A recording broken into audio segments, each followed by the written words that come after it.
There are two methods for applying undercoating to the vehicles. The first method we're going to show you is the solvent-based product in a 40-ounce container. First thing you want to do is shake the product before use. The product should be stored in a warm area away from outside walls. The application equipment is the siphon type gun. Should be equipped with a regulator because you're going to be spraying at 50 to 70 psi. Shake the product, remove the lid,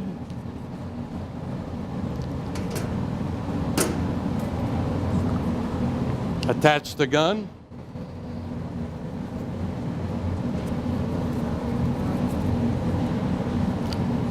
hook it up to your air supply.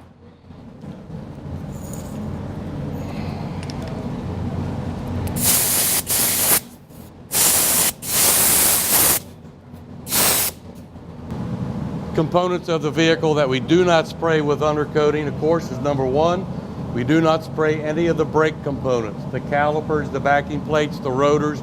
Keep the undercoating off of these. Of course, that's going to help keep it off the wheels. Transfer cases, the engine, the oil pan, the short drive shafts on four-wheel drives, we do not spray. The catalytic converter or any part of the exhaust is not sprayed with undercoating. The entire exhaust system is not sprayed with undercoating. Any of the pipes, any of the mufflers, any of the catalytic converters are not sprayed. Transfer cases are not sprayed, as well as the exhaust and the drive shafts. Drive shafts are balanced. If you spray too much undercoating on a drive shaft, it will put it out of balance and give the vehicle a vibration. Plastic fuel tanks, it is not necessary to spray the plastic fuel tanks. However, we will apply undercoating to the straps that hold it into place. Rear differentials are not sprayed. Differentials need to dissipate heat. Therefore, we do not spray it because undercoating is an insulator and it will trap the heat. Do not spray the differentials. Before beginning to spray the undercoating, it will be necessary to lower the spare tire so that you can spray the body above it. To begin spraying out of the bottle, adjust your air pressure to approximately 50 to 70 psi. Hold the gun at approximately arm's length, 6 to 8 inches from the vehicle, and begin spraying.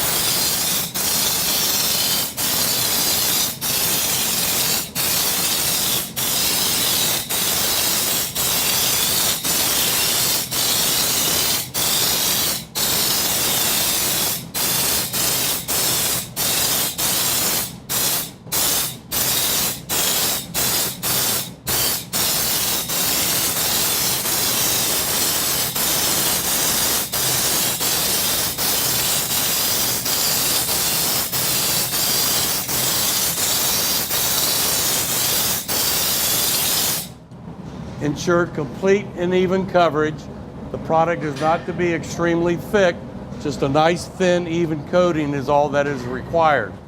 You'll want to spray in several different directions, from the sides, front to rear,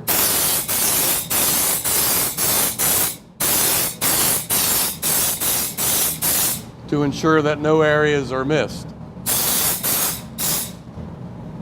It will take approximately 1 bottle of undercoating per average size vehicle to complete the job.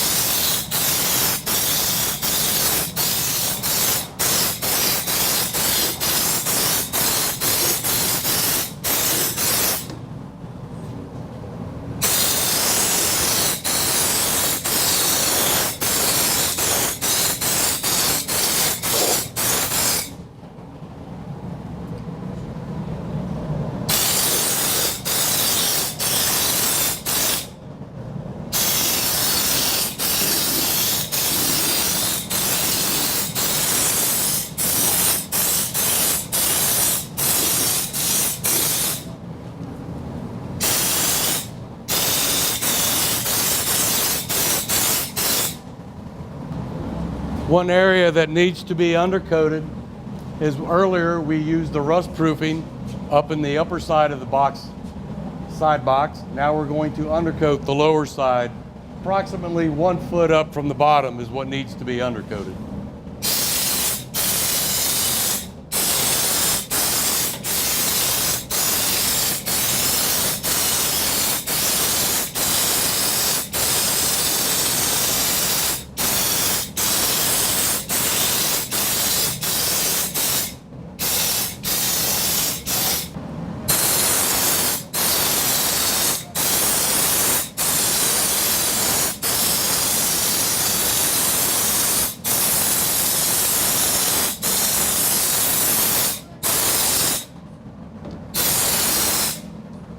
A small amount of overspray on the heat shield should not cause a concern.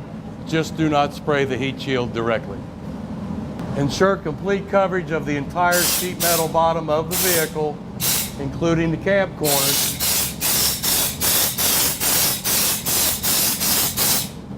Generally, it's advisable not to squeeze the trigger and hold it down. Just do short bursts. That way you won't use excessive product.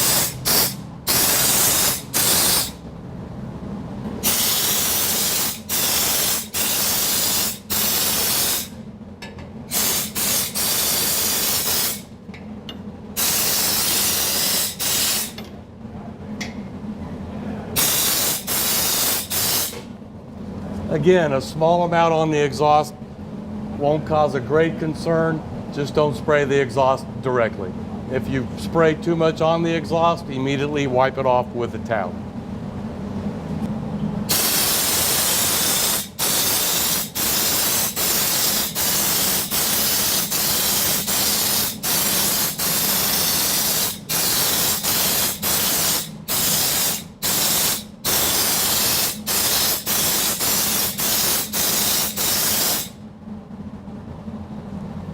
The alternative method for applying undercoating is using the water-based undercoating out of the 55-gallon drum. We will utilize an airless spray system to apply this undercoating. This airless spray system is a 15-to-1 pump, so that the only thing that comes out of the gun is product itself. It does not get mixed with air. Once the pump is assembled, attach your air supply. We're going to run approximately 50 psi of inlet air pressure. That is adjusted using the regulator to get the proper pressure. The system should come with a drum lid to ensure that no water evaporates out of the product. Always ensure that this is in place and that no water or contaminants get down into the product. On the gun itself, it's very simple to use. When you're ready to spray, you just squeeze the trigger once you're pointing it at the vehicle. On an airless spray system, never point the gun at your skin or any part of your body and pull the trigger as it's under high pressure, and this will inject the undercoating under your skin. These guns come equipped with a reverse tip. This tip has a number designation to tell you how wide and how big the spray pattern is. We recommend a 319 or a 321 spray tip. This is what's called a reverse tip. When the arrow is pointing away from you, you are spraying a nice wide pattern. If the gun should ever clog, you reverse the tip so that the arrow is pointing towards you, and that will clear any clogs from the gun. At the end of the day, you want to remove the tip, clean it out with warm water, and replace it into the gun for next day's use. To begin spraying, keep the nozzle approximately 6 to 8, about a maximum of 12 inches from the vehicle. Squeeze the trigger and begin spraying. What you'll notice, the difference from this method to the can method, is this will be a lot faster and a lot more product will be coming out of the nozzle versus the siphon method. So it won't be necessary to go over the same area multiple times. In fact, if you go over the same area multiple times, you will use excessive product.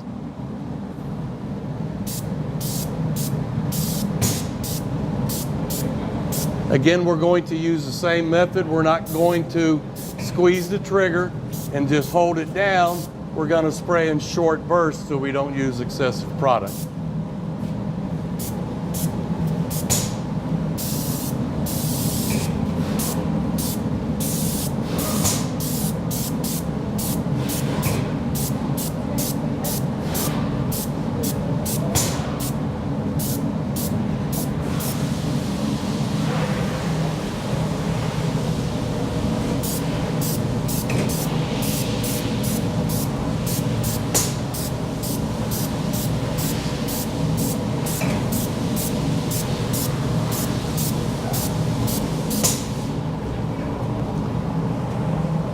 When spraying the water-based, it's imperative that the vehicle's skin temperature be close to room temperature, above 50 degrees Fahrenheit, and that the vehicle's body is dry with no dripping moisture.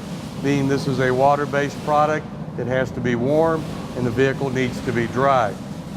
In the winter months, this product will need to be 100% dry before the vehicle can be exposed to freezing temperatures. Dry time will depend on temperature and humidity, but it's generally about 1 to 1.5 hours.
Again, it will be necessary to lower the spare tire and spray above it and let the spare tire hang until completed, and then you may raise it back up.